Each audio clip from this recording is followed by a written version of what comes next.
दोस्तों, आपके लिए आज फिर से एक हॉरर स्टोरी लेकर आया हूँ जो आपको बहुत ज़्यादा पसंद आएगी, जिसका नाम है पीपल का श्राप। कौशाम्बी की वो खौफनाक रात। यह एक गांव की हॉरर कहानी है। इसे पूरा ज़रूर सुनिए।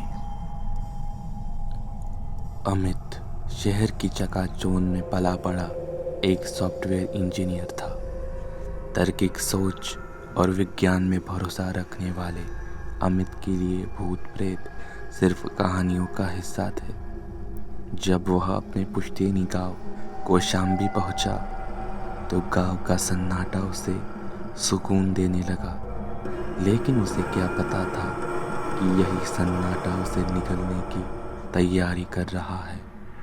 गांव के घर के दालान में बैठे दादाजी ने हुक्का गुड़गुड़ाते हुए कहा, अमित, शहर की पढ़ाई अपनी जगह है और इस मिट्टी की सच्चाई अपनी जगह। इस गांव के दक्षिणी वाले रास्ते पर जो पुराना पीपल है, उसके पास एक औरत भटकती है।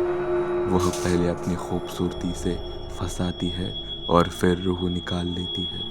सूरज ढलने के बाद उधर कदम भी मत रखना। अमित हंसा और बोला, दादाजी, ये सब मन का वहम है। पुराने जमाने में बिजली नहीं होती थी, इसलिए लोग डरते थे। सोमवार का दिन था। अमित अपने पुराने दोस्त से मिलने पड़ोस के गांव गया था। बातों बातों में वक्त का पता ही नहीं चला। जब वह अपनी पुरानी बाइक से वापस लौट रहा था तो घड़ी में रात के 10:30 बज रहे थे। अचानक पीछे रास्ते में उसकी बाइक ने झटके दिए और बंद हो गई। पेट्रोल पूरा था, प्लग भी ठीक था, लेकिन बाइक स्टार्ट नहीं हो रही थी। चारों तरफ घना जंगल और सन्नाटा था। सिर्फ झिंगूरों की आवाज़ आ रही थी। अमित ने सोचा कि पैदल चलना ही बेहतर है। उसे याद आया कि छोटा रास्ता उसी दक्षिणी वाले पीपल से होकर गुजरता है। उसने हिम्मत जुटाई और मोबाइल की टॉर्च जलाकर आगे बढ़ने लगा। जैसे जैसे वह पीपल के पेड़ के करीब पहुंचा, हवा का तापमान गिरने लगा। अचानक उसे महसूस हुआ कि हवा में मोगरे के फूलों की बहुत तेज महक आ रही है। तभी एक आवाज़ आई। अमित रुक गया। उसने चारों तरफ टॉर्च घुमाई। कोई नहीं था। उसे लगा शायद कोई जंगली जानवर होगा। वह फिर चलने लगा। इस बार आवाज़ साफ और पास थी। पीपल के विशाल पेड़ के नीचे एक आकृति खड़ी थी। लाल जोड़े में लिपटी एक औरत, जिसकी पीठ अमित की तरफ थी। वह रो रही थी। अमित का दिल जोर जोर से धड़कने लगा, लेकिन इंसानियत के नाते उसने पूछा, बहन जी, आप यहाँ इतनी रात को क्या कर रही है? क्या मैं आपको घर छोड़ दूँ? वह औरत रुकी। उसने रोना बंद कर दिया। उसने धीरे से कहा, मेरा घर तो यही है। सालों से मैं इंतज़ार कर रही हूँ कि कोई मुझे यहाँ से ले जाए। अमित को कुछ अजीब लगा। उस औरत की आवाज़ में एक अजीब सी गूंज थी, जैसे वह एक साथ कई गलों से बोल रही हो। जैसे ही वह मुड़ी, अमित के हाथ से मोबाइल गिरते गिरते बचा। उसका चेहरा बेहद खूबसूरत था, लेकिन उसकी आंखों में पुतलियां नहीं थी, सिर्फ सफ़ेद हिस्सा था। अमित की नज़र नीचे गई। घूंघट के नीचे से उसके पैर दिख रहे थे। वे पैर सीधे नहीं थे, बल्कि पूरी तरह पीछे की तरफ मुड़े हुए थे। उसके नाखून काले और लंबे थे, जो ज़मीन के लिए खुरचने के लिए काफ़ी थे। अमित पीछे हटा। वह चुड़ैल अब धीरे धीरे नहीं, बल्कि हवा में तैरते हुए उसकी तरफ बढ़ रही थी।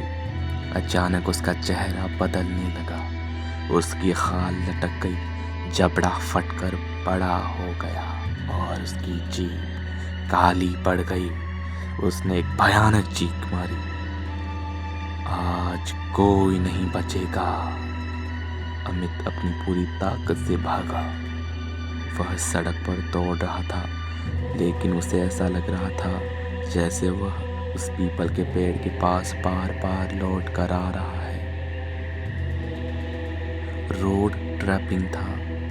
वह थक कर गिरने ही वाला था कि उसे दूर एक छोटी सी रोशनी दिखी।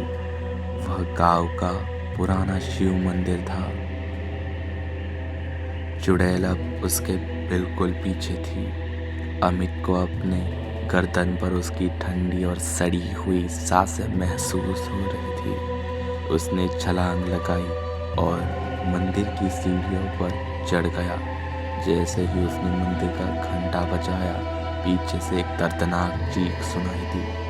चुड़ैल मंदिर की सीमा रेखा पर आकर रुक गई। वह अपनी उंगलियों से हवा को ऐसे चीर रही थी जैसे अमित का गला काट देगी।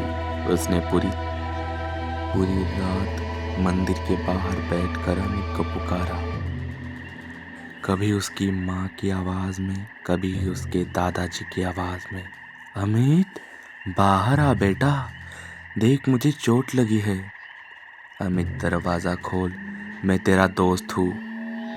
लेकिन अमित ने अपनी आंखें बंद कर ली और महामृत्युंजय मंत्र का जाप करने लगा। सुबह की पहली किरण फूटते ही वह चुड़ैल गायब हो गई। अमित अधमरी हालत में घर पहुंचा। दादाजी उसे देखते ही समझ गए। उन्होंने उसके गले में एक रक्षा सूत्र बांधा। अमित 3 दिन तक बेहोश रहा।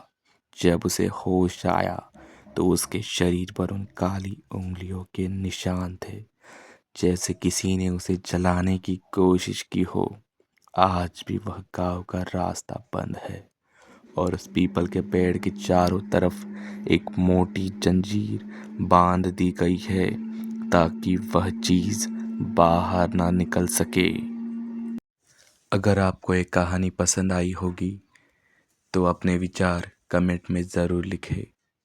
और हाँ, चैनल को सब्सक्राइब ज़रूर करें, क्योंकि आप में से बहुत से लोग बिना चैनल को सब्सक्राइब किए चले जाते हैं।